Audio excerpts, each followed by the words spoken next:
If you're watching this video, you've probably never heard of, just heard of, or haven't looked at for some time the upcoming MMO this video is about, Ashes of Creation.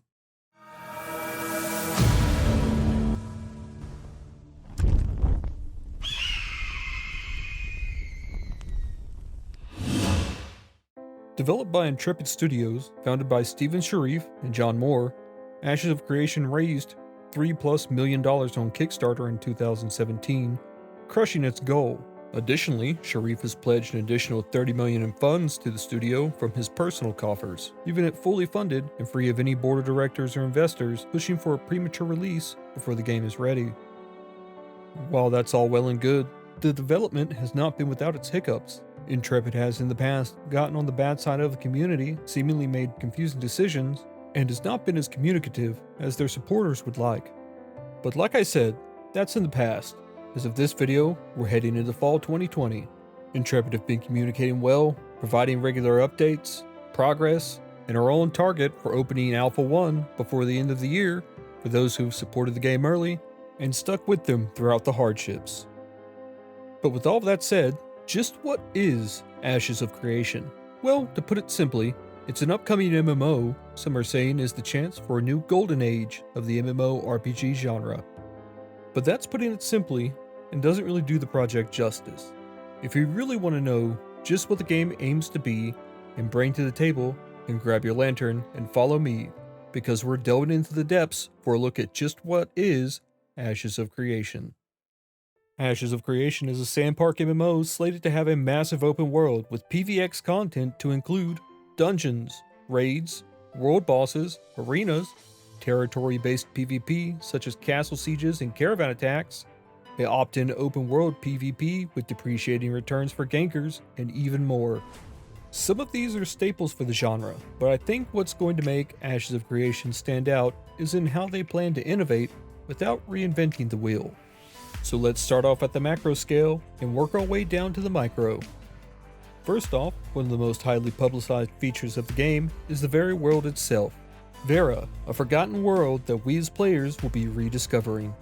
The world of Ashes of Creation is set to be absolutely massive at launch, with an overworld clocking in at 480 square kilometers or 185 square miles, with an underground area known as the Underrealm proposed to add an additional 100 square kilometers or 38 square miles. As an open world, players will be able to walk from one end of the map to the other with zero loading screens. With a proposed very minimal level of fast travel, the sheer scale, and being built with flying in mind, the world of Vera will truly be something to behold. While such a huge open world is nice, it'll need things to fill it. There's going to need to be a reason for players to want to travel to distant locations. That's where Ashes of Creation's node system comes in. In the massive world of Vera, the landscape will be separated into regions known as nodes, each with its own zone of influence. Through player activities such as questing, gathering, raiding, and more, nodes can be built up from uncharted wilderness at stage 0, villaged at Alexa Mare at stage 3, all the way to becoming a procedurally generated, bustling metropolis at stage 6, so mighty and expansive that only 5 will be able to exist on the whole world of Vera at any given time. The mayors of these nodes will have a variety of powers at their disposal, from levying taxes, creating quests to further the node's interest, launching caravans to trade with another node, directing construction projects, and even declaring war upon another node. Additionally, each node comes with one of 4 types assigned to it that influences not only how its government is elected, but even the types of quests available, the NPCs that populate it, the benefits the citizenry gain, what exclusive buildings it may construct, but also upon reaching stage 6 and becoming a metropolis, its very own superpower. For a quick rundown of the types, how their governments are elected and their superpowers, we'll start off with militaristic nodes elect their mayor through the time-honored tradition of blood sport, through a last man standing arena, possibly to be fought by proxy champions. For their superpower, citizens can gain the bounty hunter title, so they can more effectively track down and slay corrupted players, but also let their citizens who have become corrupted remove it quicker. Scientific nodes host elections among the citizens, democratically elect their mayors. And for their superpower, will allow teleportation to and from nodes within the metropolis's zone of influence. Additionally, if there are multiple scientific nodes, they may be connected via airships. Economic nodes, where profit reigns supreme, have citizens fight for the position of mayor with the weight of their coin via bidding wars. For their superpower, they allow auctions to be shared and bid on throughout its zone of influence. Additionally, if more than one exists, it can also link with and share auctions with one other economic metropolis. Divine nodes seek only those who are the most willing to serve, and elect their mayor based on contribution via service quests that directly help others and the node. For their superpower, the secrets of the divine are well hidden, and we don't yet know what kind of ability they will have access to as a metropolis. Metropolises are not the only large structures players can hold control of. If you miss selections, a simple home doesn't fulfill your noble tastes, or you have more kingly or queenly aspirations, you can always rally your guild, siege, conquer, and hold one of the 5 mighty fortresses that are set to dot Vera's landscape.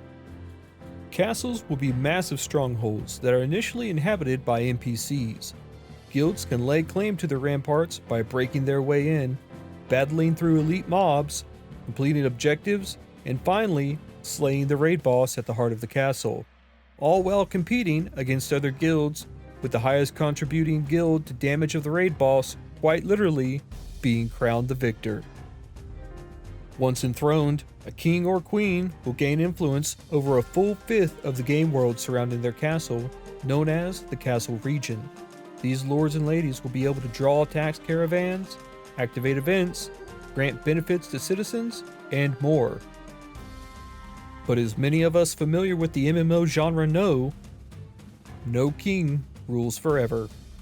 After 3 weeks of collecting taxes, fortifying their holdings, and wearing the crown, registration opens for other guilds to lay siege to the castle, usurp the royalty, and claim the crown for themselves. Maybe politics isn't your thing, or you don't want to have to fend off murderous masses clamoring for your head and the crown that sits on top of it, but you still want a place to call your own. Well, we're in luck, because Vera will have more than its fair share of virtual real estate. The housing system in Ashes of Creation is slated to have more than a few benefits besides just putting a roof over your head.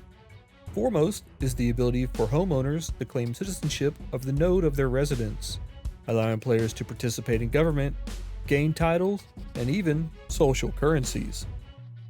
Housing isn't just for show though, with the ability to build stations for professions, storage to hold your riches, areas to display trophies and achievements, and possibly even proximity-based benefits. It's like your own little castle, just with less servants and assassins. The real choice is just where do you want to settle down? Apartments are going to be the best bet for the budget conscious. Built at the direction of the node's mayor, these dwellings will be instanced, with players being able to choose between different sized apartments depending on how much coin they're willing to spend. If you're looking to play the real estate long game, however, or just want something a bit bigger, in-node housing may be the way to go. These more traditional individual properties will have you living inside the city's perimeter and even have small plots of land to start a garden. The earlier you buy in though, the better. With every stage, a new wave of properties becomes available and the previous upgrade. Play your cards right and get in early, and you might just be the proud owner of a mansion at the heart of a thriving metropolis. But maybe that's too busy for you. You want something a bit away from the urban sprawl, with some nature around it. Maybe a view. Freeholds are half-acre plots of land where you can get away from the hustle and bustle of city life. Still considered a part of a node, you get all the benefits of home ownership and none of the noise. With large areas to place houses, guild halls, freehold exclusive profession and social structures, these are prime targets for roadside waypoints or guilds. Additionally, they'll have a variety of styles to choose from instead of the standard architecture of their parent node. However, it's not all yard parties and barbecues. When war comes to a node, players will need to defend the home front to protect their holdings. But even if you should fail, you'll be mailed a blueprint of your house and be able to recover your furnishing and decorations. You can always rebuild and then take revenge. So we've been introduced to the world of Vera, its amazing potential, and detailed plans to make it a wonderfully epic, lived-in place. But it'll need people to live in it. So let's take a look at the avatars we'll be using to interface with this pixel paradise. Characters in Ashes of Creations won't be starting out in an outpost just to jog away from a fortress city. They'll be as new and fresh to the realm as we are, descendants of people that fled the corruption that in the past enveloped the world of Vera. Now, only thousands of years later, returning to the home of their ancestors via portals called Divine Gateways. Players will have a choice between a total of 9 races when creating characters. Kalar humans, hardy empire builders that strive for civilization and order where there was once wilderness and chaos. Valoon humans, adaptable merchants that have managed to conquer their desert homeland and now seek a new source of profit.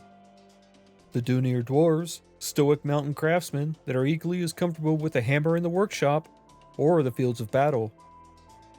The Nakua dwarves, resourceful coastal survivalists seeking mastery of the arts of the hunt and the artisan. Rinkai orcs, indomitable martial masters whose focus and discipline hold back the beasts of their rage. Vek orcs, diviners and scholars, their insight to the secrets the heavens hold make them hotly sought counsel.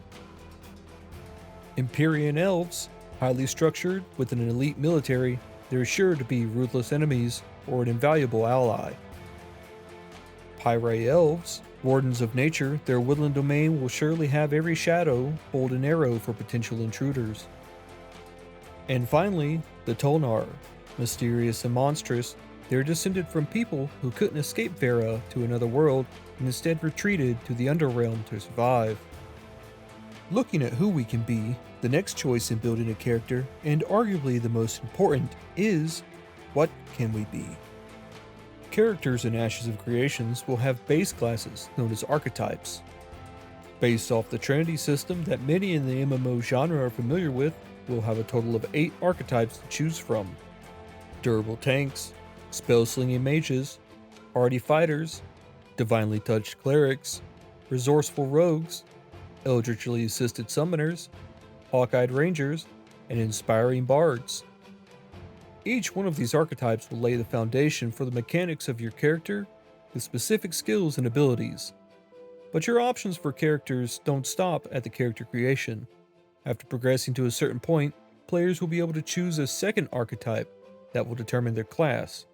After a character receives their class, they'll be able to alter their abilities with a choice of 4 schools of augments that their class will provide.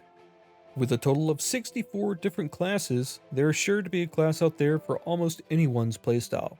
But don't worry if you find your initial pick isn't quite what you hoped, as characters will be able to go through a questline to change their secondary archetype for a new class. For there to be a game, there not only needs to be a world and characters to inhabit it, but there also needs to be things to do. Luckily for us, Intrepid seems to be in no short supply of events, quests, and goals for us to occupy our time with. Combat is without a doubt going to be the most prevalent way in which characters are going to interface with the world of Vera. And the way Ashes is approaching combat is through what is known as the hybrid system, a mix of traditional tab targeting and action combat. It's already been shown in live streams to be an easy switch between the two with a single hotkey, and even the ability to still target enemies for tab abilities via reticle. As Intrepid continues to work on how it flows, we'll hopefully wind up with a system that really gets our blood pumping in the thick of the action.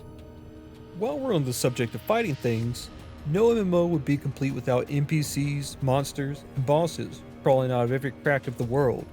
Well, in Ashes of Creation, just like how civilization changes depending on player interaction in a node, so do enemies and monsters. Turns out, much like the head of the HOA down the road, the baddies don't like it when their role in an area is challenged. As player interaction causes a node to grow, so will the threats around it as they try to fight back against the encroaching characters, trying to push them out, or will even be replaced by new and stronger factions. Questing in Ashes of Creation will be roughly divided into 3 categories. Task quests may be the most similar to what can be found in other games of the MMO genre. Minimal text and story, but are related to the ongoings of the node, because there's always a need for a gopher. Narrative quests will push along the story of a character, organization, node, or even an entire region of the world. Even with such overarching subjects, the way in which your server develops are set to change these up to give a unique tale for each server. And finally, event quests that result because of the world of Vera changing due to player interaction or natural occurrences, such as the changing of the seasons. These include monster invasions, which players can participate in from either side through Ash's unique monster coin system that will let you unleash your beast as part of the attack, or even assaults from world bosses. Remember when I mentioned the enemy groups being like a homeowners association? Well, turns out the head is an ancient dragon, and since you didn't wheel in your trash cans, it's come to burn them down and your house. Good luck! Who says you have to sit around and wait for something to happen though? There's also the chance to go delving into the depths to go pick a fight. Dungeons in Ashes of Creations are set to have an 80-20 split of open world versus instance for more story-driven dungeons. But as if dealing with players in your dungeons wasn't enough, the dungeons themselves are set to, much like the rest of the world, fight back against encroaching explorers. The deeper you delve, the more dangerous they become. But once you've beaten the dungeon, it'll be easier the next time, right? Well, wrong again. Just like how they adapt to you going deeper, the more you beat it, the harder it gets as the dungeon adapts. But what about raids, you might ask? Well, raids are set to follow much of the same formula, only on a larger scale, even going so far as to changing the number of mods, bosses, and even what skills they have, based off the type and number of metropolises in the world.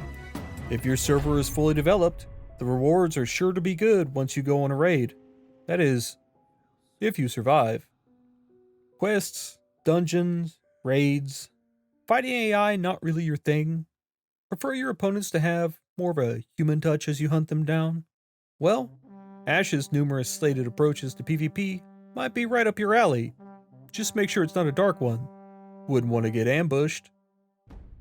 Ash of Creation approaches open world PvP with what they call the flagging and corruption system, that's set to deter griefing and prove dangerous to those who would attempt it.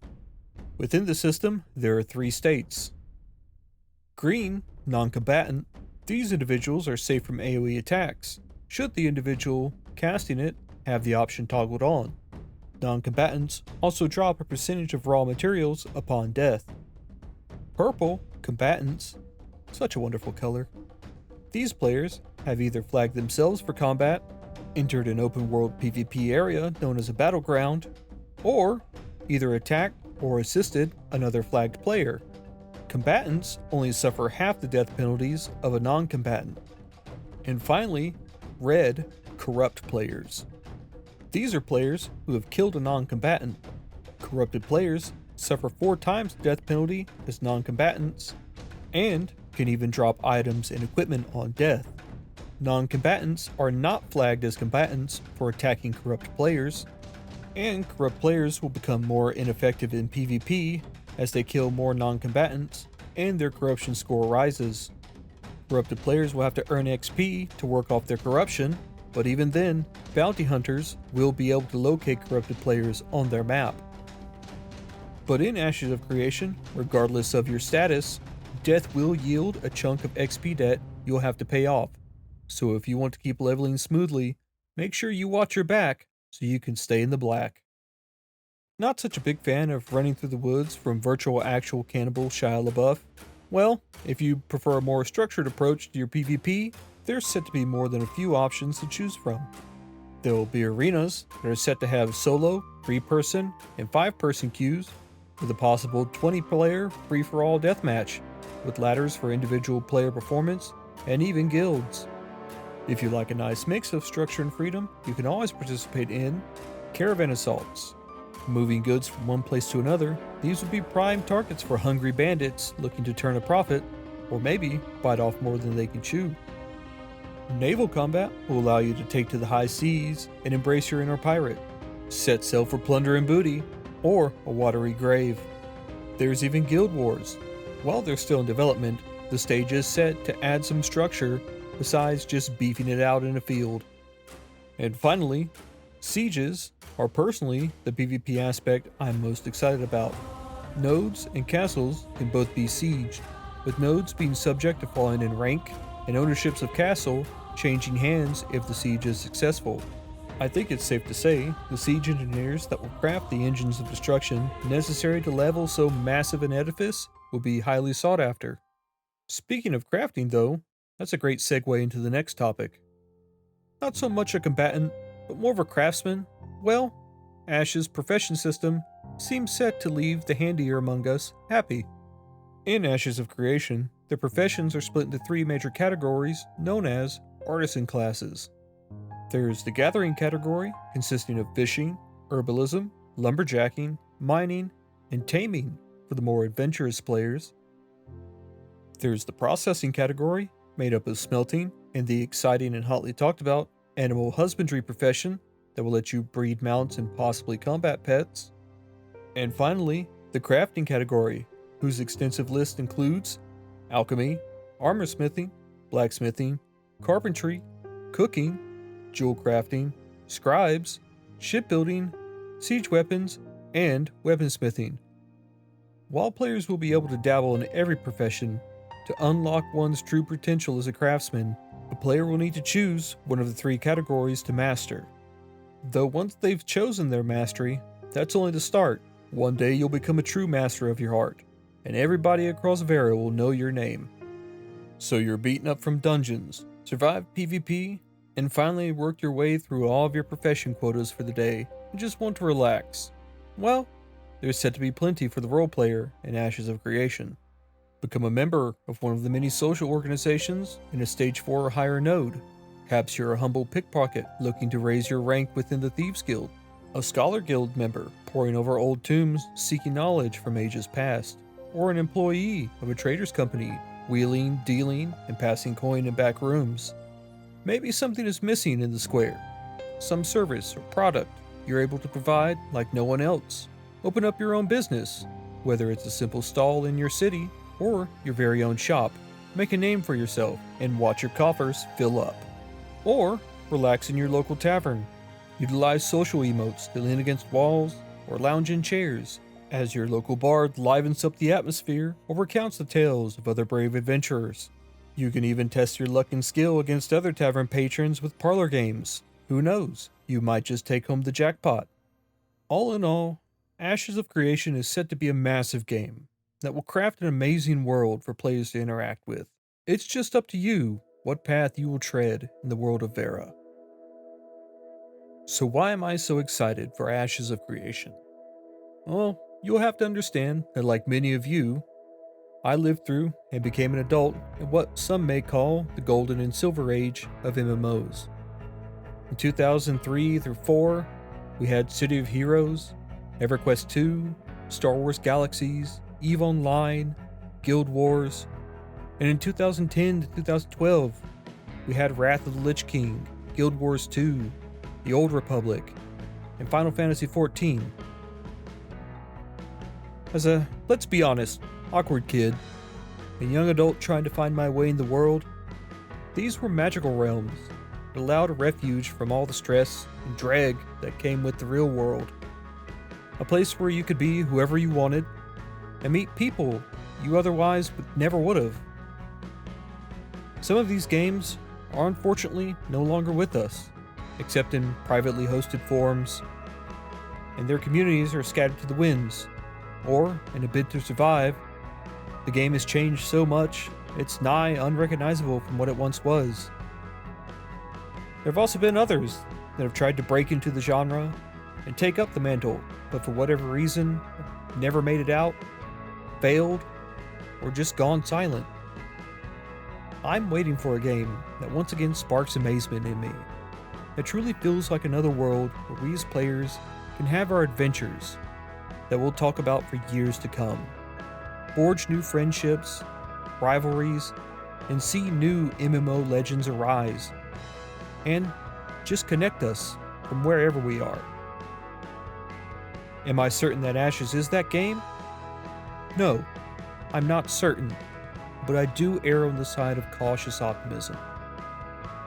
From my perspective, Intrepid Studios has already overcome major hurdles that could have very well killed the game before it even started, recovered, and are now moving forwards towards their goal. Having complete control over the creative aspect and not having to bend to the whim of some marketing executive looking at stock prices and timelines, their world, their ideas, their communication with their supporters, and perceived enthusiasm for what they are creating, all of it has me very excited and hopeful that Intrepid can make good on their promise and give us a new world that we can call home. So that's why I'm excited. And maybe you should be too.